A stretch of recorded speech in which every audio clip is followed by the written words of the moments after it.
Grants കമ്മീഷന്റെ ആ മാനദണ്ഡങ്ങളും ബാധകമായിരിക്കും. അതായത് കരാർ അധ്യാപകരായിട്ട് വരുന്ന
നമസ്കാരം, ഇൻസൈഡിലേക്ക് സ്വാഗതം.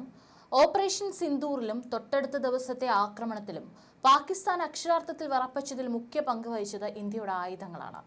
ഇതോടെ ലോകരാഷ്ട്രങ്ങൾക്ക് മുന്നിൽ ഇന്ത്യ ആയുധ ശക്തിയിൽ ഒന്നാമതായി മാറിയിരിക്കുകയാണ്. പണ്ട് വിവിധ രാജ്യങ്ങൾ നിർമ്മിക്കുന്ന ആയുധങ്ങൾ വാങ്ങാൻ കോടികളുമായി ക്യൂ നിന്ന ഇന്ത്യയുടെ ഇന്നത്തെ അവസ്ഥയാണിത്. അമേരിക്കയും റഷ്യയും പോലും അത്ഭുതപ്പെടുന്ന ആയുധ ശേഖരമാണ് ഇന്ത്യക്കുള്ളത്. ഇന്ത്യക്ക് വേണ്ടി ആയുധങ്ങൾ ഇന്ത്യ തന്നെ നിർമ്മിക്കുക എന്ന പ്രതിരോധ രംഗത്തെ മേക്ക് ഇൻ ഇന്ത്യയുടെ വിജയം കൂടിയാണിത്. ഇന്ത്യയിലെ പ്രതിരോധ കമ്പനികൾ വികസിപ്പിച്ച ഈ ആയുധങ്ങൾ പാകിസ്ഥാനെതിരായ യുദ്ധത്തിൽ നിർണായക പങ്ക് വഹിച്ചു. പാകിസ്ഥാൻ സമസ്ത അപരാധവും പറഞ്ഞ് മുട്ടുകുത്തിയതിന് പിന്നിലെ ഒരു പ്രധാന കാരണം ഇന്ത്യയുടെ ആയുധങ്ങളാണ്. പാകിസ്ഥാൻ ഉപയോഗിച്ച തുർക്കി ഡ്രോണുകളെ ചിഹ്ന ഭിന്നമാക്കിയ L-70 തോക്കാണ് ഇതിലെ അത്ഭുതങ്ങളൊന്ന്. പാകിസ്ഥാനിൽ നിന്നും 3.5 മണിക്കൂറിനുള്ളിൽ പാഞ്ഞു വന്ന 400 മുതൽ 500 വരെയുള്ള ചൈന തുർക്കി ഡ്രോണുകളെ അടിച്ചിട്ടത് കേന്ദ്ര സർക്കാർ സ്ഥാപനമായ defence research and development organisation വികസിപ്പിച്ച L-70 എന്ന ആന്റി ഡ്രോൺ സംവിധാനമാണ്. റഡാറുകൾ, ഇലക്ട്രോ ഒപ്റ്റിക്കൽ സെൻസറുകൾ, ഓട്ടോ ട്രാക്കിംഗ് സിസ്റ്റംസ് എന്നിവയുമായി ബന്ധിപ്പിച്ച തോക്കാണ് L-70 40mm ആന്റി എയർക്രാഫ്റ്റ് തോക്കുകൾ. പണ്ട് സ്വീഡനിലെ ബോഫേഴ്സ് കമ്പനി നൽകിയതാണ്. ഇതിനെ DRDO വികസിപ്പിച്ചെടുത്തതോടെ റഡാറുകളെ വെട്ടിച്ചു പറക്കുന്ന ഡ്രോണുകൾ വെടിവെച്ചിരുന്ന ശക്തമായ ആയുധമായി അത് മാറി. മിനിറ്റിൽ 240 മുതൽ 330 വരെ റൗണ്ട് നിറയൊഴിക്കാൻ ഇവയ്ക്ക് ശേഷിയുണ്ട്. 4 കിലോമീറ്റർ വരെ ദൂരത്തിൽ വെടിയുണ്ട എത്തും. തുർക്കിയുടെ കമീക്കസെ, എസോങ്കാർ, ബൈക്കർ ഇഹ 3 എന്നീ ഡ്രോണുകൾ മണിക്കൂറുകളോളം ആകാശത്തിൽ മറഞ്ഞിരുന്ന് ബോംബ് വർഷം നടത്തുന്ന അപകടകാരികളായ ലോയിറ്ററിംഗ് മ്യൂണിഷൻ എന്നിവയാണ് തദ്ദേശ നിർമ്മിത L-70 40mm തോക്കുകൾ അടിച്ചിട്ടത്. L-70 തോക്കുകൾ ചീറി വരുന്നത് കണ്ട് പാകിസ്ഥാൻ ഞെട്ടിയെന്നാണ് കഥ. കോടികൾ മുടക്കിയാണ് ഇത്തരം ആയുധങ്ങൾ പാകിസ്ഥാൻ വാരിക്കൂട്ടിയത്. പാകിസ്ഥാനിലെ നൂർഖാൻ എന്ന സൈനിക വിമാനത്താവളം തകർത്തത് DRDOയും റഷ്യയും ചേർന്ന് വികസിപ്പിച്ചെടുത്ത ബ്രഹ്മോസ് മിസൈലാണ്. ശബ്ദത്തേക്കാൾ വേഗത്തിൽ കുതിക്കുന്ന അപകടകാരിയായ ഈ ക്രൂയിസ് മിസൈൽ 290 മുതൽ 400 കിലോമീറ്റർ വരെയുള്ള ദൂരത്തിലെ ലക്ഷ്യസ്ഥാനത്ത് കൃത്യമായി പതിക്കും. ആകാശം, ഭൂതലം, സമുദ്രം എന്നിങ്ങനെ ത്രിതലങ്ങളിൽ നിന്ന് തൊടുക്കാൻ കഴിയും. മണിക്കൂർ 3430 കിലോമീറ്റർ വേഗതയിൽ കുതിക്കുന്നതിനാൽ അടിച്ചിടാൻ ശത്രുക്കൾ വിയർക്കും. ബ്രഹ്മോസിന്റെ ആഘാതത്താൽ നൂർഖാൻ വിമാനത്താവളത്തിൽ തൊട്ടടുത്ത പാകിസ്ഥാന്റെ ആണവ നിലയത്തിന് വരെ കേടുപാടുകൾ പറ്റി. അത്രയ്ക്ക് ഉഗ്ര സ്ഫോടനമാണ് ബ്രഹ്മോസ് നടത്തിയത്. ഹമ്മർ എന്ന മിസൈലും പാകിസ്ഥാനിലെ മറ്റു ചില സൈനിക വിമാനത്താവളങ്ങളിൽ കേടുപാടുകൾ വരുത്തി. ഫ്രഞ്ച് കമ്പനിയും ഇന്ത്യയുടെ സർക്കാർ സ്ഥാപനമായ ഭാരത് ഇലക്ട്രോണിക്സും സംയുക്തമായി വികസിപ്പിച്ചതാണ് ഇന്ത്യ ഉപയോഗിക്കുന്ന ഹമ്മർ എന്ന 70 കിലോമീറ്റർ അകലെയുള്ള ലക്ഷ്യസ്ഥാനത്ത് പ്രഹരം നൽകാൻ കഴിയുന്ന ഉഗ്രശേഷിയുള്ള മിസൈൽ. ജാമർ ഉപയോഗിച്ചാലൊന്നും ഇതിനെ തടുക്കാൻ കഴിയില്ല. എളുപ്പത്തിൽ അടിച്ചിടാനും ശത്രുക്കൾക്കാവില്ല. ജെയ്ഷെ മുഹമ്മദിന്റെയും ലഷ്കർ ഇ ത്വയ്ബയുടെയും ഭീകര പരിശീലന ആസ്ഥാന കേന്ദ്രങ്ങൾ തകർത്തത് ഹമ്മർ മിസൈലുകളാണ്. ഇന്ത്യയുടെ പൊതുമേഖലാ സ്ഥാപനങ്ങളായ DRDO, Bharat electronics limited, Bharat dynamics എന്നീ കമ്പനികൾ ചേർന്ന് വികസിപ്പിച്ചതാണ് ആകാശ് എന്ന പ്രതിരോധ മിസൈൽ സംവിധാനം. പാകിസ്ഥാൻ അയച്ച തുർക്കി ഡ്രോണുകളെയും PL-15 എന്ന ചൈനയുടെയും മിസൈലിനെയും തറ പറ്റിച്ചതിൽ വലിയൊരു പങ്ക് വഹിച്ചത് ആകാശ് വ്യോമ പ്രതിരോധ മിസൈൽ സംവിധാനമാണ്.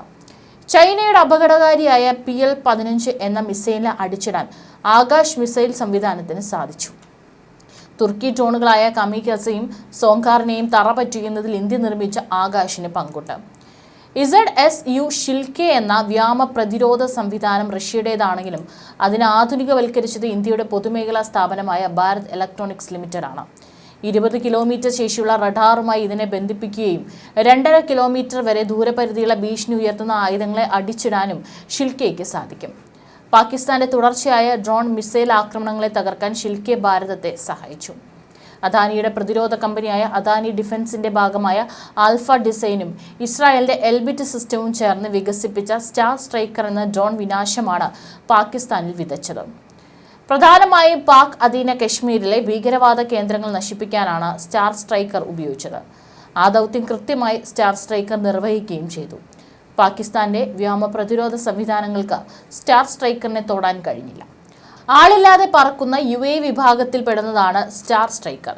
450 കിലോഗ്രാം ബോംബ് വരെ വഹിക്കാൻ ശേഷിയുണ്ട്.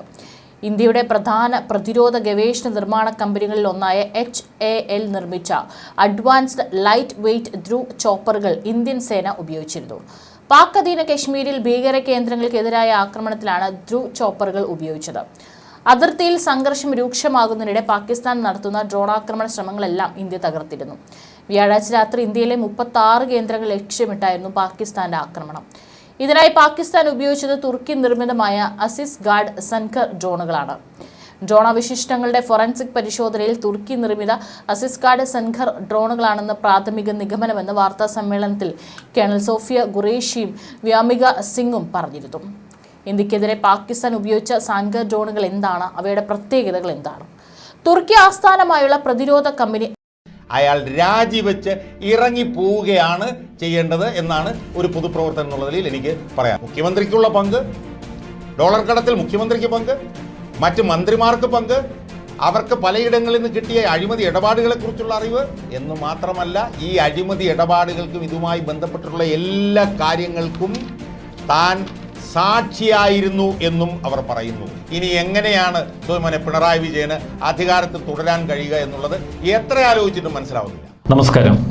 കേരളം നടുങ്ങുന്ന ഒരു സത്യവാങ്മൂലമാണ് ഇന്ന് കസ്റ്റംസ് ഹൈക്കോടതിക്ക് മുൻപാകെ സമർപ്പിച്ചിരിക്കുന്നത്. ഡോളർ കള്ളക്കടത്ത് കേസിൽ കേരളത്തിൻ്റെ മുഖ്യമന്ത്രി പിണറായി വിജയൻ പ്രതിയാകുന്ന ഒരു അപൂർവ കാഴ്ച. ഒപ്പം സ്പീക്കറും 3 മന്ത്രിമാരും. നടുക്കുന്ന വിവരങ്ങളാണ് ഈ സത്യവാങ്മൂലത്തിലുള്ളത്. സത്യവാങ്മൂലത്തിലെ 15 പേജുകൾ, ഈ 15 പേജുകളും കേരളത്തെ അക്ഷരാർത്ഥത്തിൽ ഞെട്ടിക്കുന്നതാണ്. എന്താണ് ഈ സത്യവാങ്മൂലത്തിൽ അങ്ങ് കണ്ട ഏറ്റവും നടുക്കുന്ന വിവരങ്ങൾ? സോയ്മൻ, ആ നടുക്കുന്ന വിവരം ആമുഖത്തിൽ സോയ്മൻ തന്നെ സൂചിപ്പിക്കുകയുണ്ടായി. അതിലേറ്റവും പ്രധാനപ്പെട്ട ഒരു ഭാഗം, ഒരു ഘടകം എന്ന് പറയുന്നത് ഡോളർ കള്ളക്കടത്തിൽ അല്ലെങ്കിൽ സ്വർണ്ണക്കള്ളക്കടത്തിൽ മുഖ്യമന്ത്രിയുടെ പങ്ക് ആദ്യമായി വസ്തുനിഷ്ഠമായി, ഇംഗ്ലീഷ് പറഞ്ഞാൽ സബ്സ്റ്റാൻറ്റീവും കോംപ്രിഹെൻസീവുമായി, സബ്സ്റ്റാൻറ്റീവും കോംപ്രിഹെൻസീവ് എന്ന് പറഞ്ഞു കഴിഞ്ഞാൽ വസ്തുനിഷ്ഠവും സമഗ്രവുമായി പുറത്തു കൊണ്ടുവരുന്ന ഒരു സത്യവാങ്മൂലമാണ് ഈ 15 പേജിൽ കസ്റ്റംസിൻ്റെ കമ്മീഷണർ സുമിത് കുമാർ